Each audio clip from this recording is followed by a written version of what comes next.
అందరికీ వందనములు.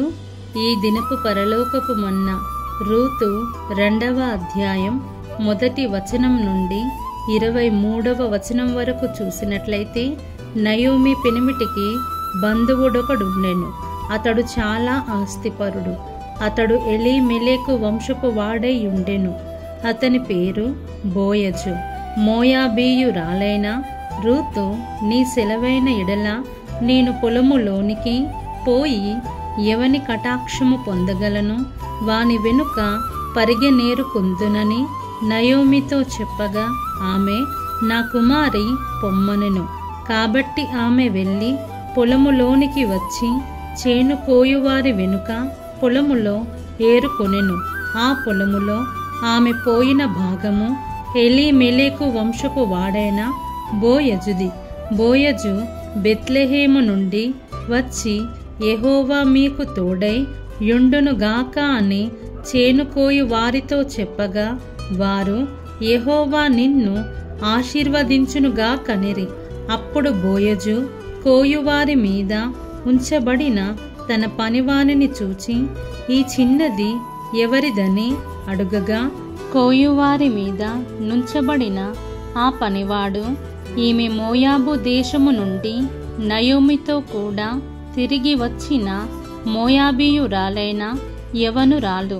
ఆమె నేను కోయువారి వెనుకకు పనల మధ్యను ఏరుకొని కూర్చుకొనుటకు దయచేసి నాకు సెలవిమ్మని అడిగెను. ఆమె వచ్చి ఉదయము మొదలుకొని ఇది వరకు ఏరుకొనుచుండెను. కొంతసేపు మాత్రము ఆమె ఇంట కూర్చుండెనని వాడు చెప్పెను. అప్పుడు బోయజు రూతుతో, నా కుమారి, నా మాట వినుము. వేరొక పొలములో ఏరుకొనుటకు పోవద్దు, దీనిని విడిచి పోవద్దు. ఇచ్చటన పనికత్తెల యొద్ద నిలకడగా ఉండుము. వారు కోయు చేను కనిపెట్టి వారిని వెంబడించుము. నిన్ను ముట్టకూడదని యవనస్తులకు ఆజ్ఞాపించియున్నాను. నీకు దాహమగునప్పుడు కుండల యొద్దకు పోయి పనివారు చేదిన నీళ్లు త్రాగుమని చెప్పెను. అందుకు ఆమె సాగిలపడి తల వంచుకొని, ఏమి తెలిసి పరదేశినైన నాయందు లక్ష్యముంచునట్లు నీకు కటాక్షము కలిగెను అని చెప్పగా, బోయజు, నీ పెనిమిటి మరణమైన తరువాత నీవు నీ అత్తకు చేసినదంతయు నాకు తెలియబడెను. నీవు నీ తల్లిదండ్రులను నీ జన్మభూమిని విడిచి ఇంతకు ముందు నీవు ఎరుగని జనమునొద్దకు వచ్చితివి. యెహోవా నీవు చేసిన దానికి ప్రతిఫలమిచ్చును. ఇశ్రాయేలీయుల దేవుడైన యెహోవా రెక్కల క్రింద సురక్షితముగా నుండునట్లు నీవు వచ్చితివి. ఆయన నీకు సంపూర్ణమైన బహుమానమిచ్చునని ఆమెకుత్తరమిచ్చెను. అందుకు ఆమె, నా ఏలినవాడా, నేను నీ పనికత్తెలలో ఒకదానను కాకపోయినను నీవు నన్నాదరించి నీ దాసురాలినగు నాయందు ప్రేమ గలిగి మాటలాడితివి గనుక నా ఎడల నీకు కటాక్షము కలగనిమ్మని చెప్పెను. బోయజు భోజన కాలమున నీవిక్కడికి వచ్చి భోజనము చేసి చిరకలో నీ ముక్క ముంచి తినుమని ఆమెతో చెప్పగా, చేనుకోయి వారి యొద్ద ఆమె కూర్చుండెను. అతడు ఆమెకు పేలాలు అందియగా ఆమె తిని తృప్తి పొంది కొన్ని మిగిల్చెను. ఆమె ఏరుకొనుటకు లేచినప్పుడు బోయజు ఆమె పనుల మధ్యను ఏరుకొనవచ్చును.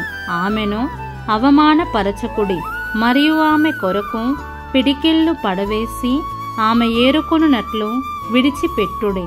ఆమెను గద్దింపవద్దని తన దాసులకాజ్ఞాపించెను. కాబట్టి ఆమె అస్తమయము వరకు ఆ చేనిలో ఏరుకొనుచు తాను ఏరుకొనిన దానిని దుల్ల కొట్టగా అవి దాదాపు తూమెడు యవలాయెను. ఆమె వాటిని ఎత్తికొని ఊరిలోనికి వచ్చినప్పుడు ఆమె అత్త ఆమె ఏరుకొనిన వాటిని చూచెను. ఆమె తిని తృప్తి పొందిన తరువాత తాను మిగిల్చిన దానిని చూపించి ఆమెకిచ్చెను. అంతటా ఆమె అత్త ఆమెతో, నేడు నీవెక్కడా ఏరుకొంటివి, ఎక్కడా పనిచేస్తివి? నీ యందు లక్ష్యముంచిన వాడు దీవింపబడునుగాక అనగా ఆమె తాను ఎవని యుద్ధ పనిచేసెనో అది తన అత్తకు తెలియచెప్పి, ఎవని యుద్ధ నేడు పని చేసితినో అతని పేరు బోయజు అనెను. నయోమి బ్రతికియున్న వారికిని చచ్చిన వారికిని ఉపకారము చేయుట మానని ఇతడు యెహోవా చేత ఆశీర్వదింపబడునుగాక అని తన కోడలితో అనెను.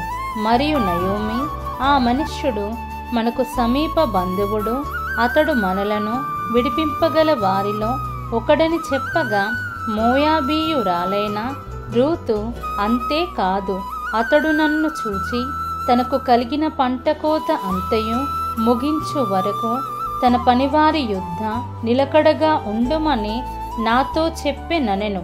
అప్పుడు నయోమి తన కోడలైన రూతుతో, నా కుమారి అతని పనికత్తెలతో కూడనే బయలుదేరుచు వేరొక చేనిలోని వారికి నీవు కనబడకపోవుట మంచిదనెను. కాబట్టి యవల కోతయు గోధుమల కోతయు ముగియు వరకు ఆమె ఏరుకొనుచు బోయజు పనికత్తెల యుద్ధ నిలకడగా నుండి తన అత్త ఇంట నివసించెను.